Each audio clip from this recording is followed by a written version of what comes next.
dhaggeeffadhu. Maal jedhee katabuu? Maalirraa jalqabu? Anaan na yaachisuuf kan bulte agabuu, ofii agabuu bultee anaan afaan keessa. Ati harmee dhugaadhaa eenyuun si fakkeessa? Haadha hundumaa moo kooti adda laata? Harmee jaalalli kee garaa koo na nyaata. Oolmaati naaf oolte kumaatama caalee, kanaaf waa'ee kee waan jedhu wallaalee. Kan kee jechan dhabaam yoo waa'ee kee kaasu, jaalaluma keedha kan garaa na raasu. Anaaf jettee harmee waan hundumaa taate, xiqqoo ishee naaf obsi gaaf tokko siin baasa yoo nagaan jiraatte.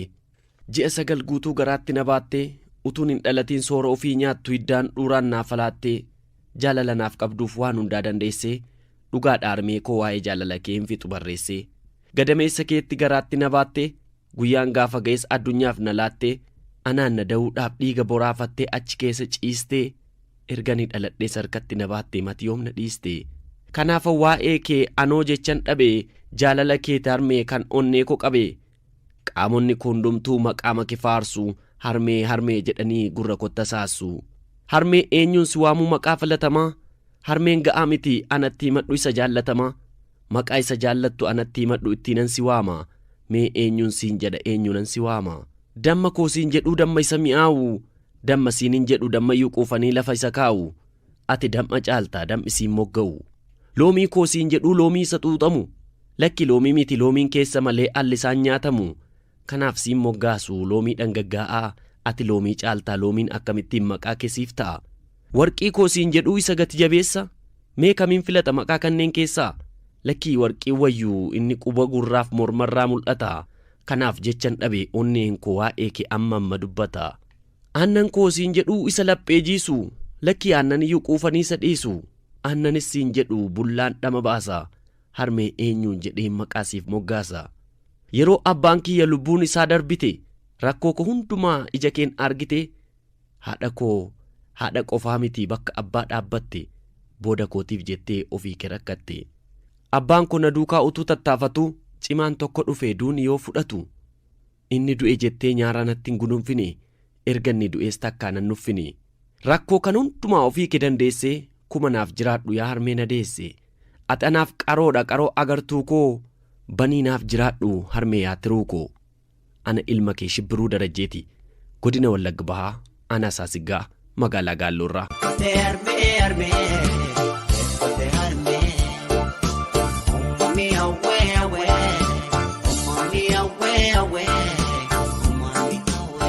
Amma dhugaadhuma osoo addunyaa kanarraa waan dhaggeeffadhu. Maal jedhee katabuu? Maalirraa jalqabu? Anaan na yaachisuuf kan bulte agabuu, ofii agabuu bultee anaan afaan keessa. Ati harmee dhugaadhaa eenyuun si fakkeessa? Haadha hundumaa moo kooti adda laata? Harmee jaalalli kee garaa koo na nyaata. Oolmaati naaf oolte kumaatama caalee, kanaaf waa'ee kee waan jedhu wallaalee.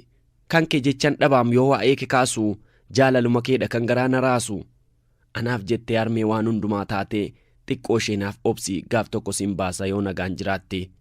Ji'a 9 guutuu garaatti na baatte, utuun hin dhalatiin soora ofii nyaattu hiddaan dhuuraan naaf falaatte. Jaalala naaf qabduuf waan hundaa dandeesse, dhugaadha harmee koo waa'ee jaalala kee hin fixu barreesse. Gadameessa keetti garaatti na baatte, guyyaan gaafa ga'es addunyaaf na laatte. Anaan na da'uudhaaf dhiiga boraafattee achi keessa ciiste. Erganii dhaladhee sarkatti na baatte mati yoom na dhiiste. Kanaaf waa'ee kee anoo jechan dhabe, jaalala kee harmee kan onnee koo qabe. Qaamonni hundumtuu maqaama kee faarsu, harmee harmee jedhanii gurra kotta saassu. Harmee eenyuun si waamuu maqaa filatamaa? Harmeen ga'aa miti anatti himadhu isa jaallatamaa. Maqaa isa jaallattu anatti himadhu ittiinan si waama. Mee eenyuun siin jedha eenyuunan si waama?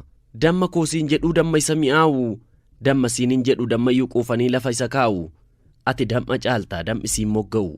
Loomii koo siin jedhuu loomii isa xuuxamu, lakki loomii miti loomiin keessa malee alli isaan nyaatamu. Kanaaf siin moggaasu loomii dhangaggaa'aa, ati loomii caaltaa loomiin akkamittiin maqaa keessiif ta'a. Warqii koo siin jedhuu isa gati jabeessa, mee kamiin filata maqaa kanneen keessaa? Lakkii warqii wayyuu inni quba gurraaf mormarraa mul'ata. Kanaaf jechan dhabe onneen koo waa'ee kee amma dubbata. Aannan koo siin jedhuu isa laphee jiisu, lakkii aannan iyyuu quufanii isa dhiisu. Aannanis siin jedhu bullaan dhama baasa, harmee eenyuun jedhee maqaasiif moggaasa. Yeroo abbaan kiyya lubbuun isaa darbite, rakkoo koo hundumaa ija keen argite. Haadha koo haadha qofaa miti bakka abbaa dhaabbatte booda kootiif jettee ofii kee rakkatte. Abbaan kun duukaa utuu tattaafatu cimaan tokko dhufee duuni yoo fudhatu inni du'e jettee nyaara natti hin gudunfine erga inni du'ees takkaa nan nuffine. Rakkoo kan hundumaa ofii kee dandeessee kuma naaf jiraadhu yaa harmee na deesse. Ati anaaf qaroodha qaroo agartuu koo banii naaf jiraadhu harmee yaa tiruu koo. Ana ilma kee Shibbiruu Darajjeeti godina Wallagga Bahaa aanaa Saasiggaa magaalaa Gaalloorraa.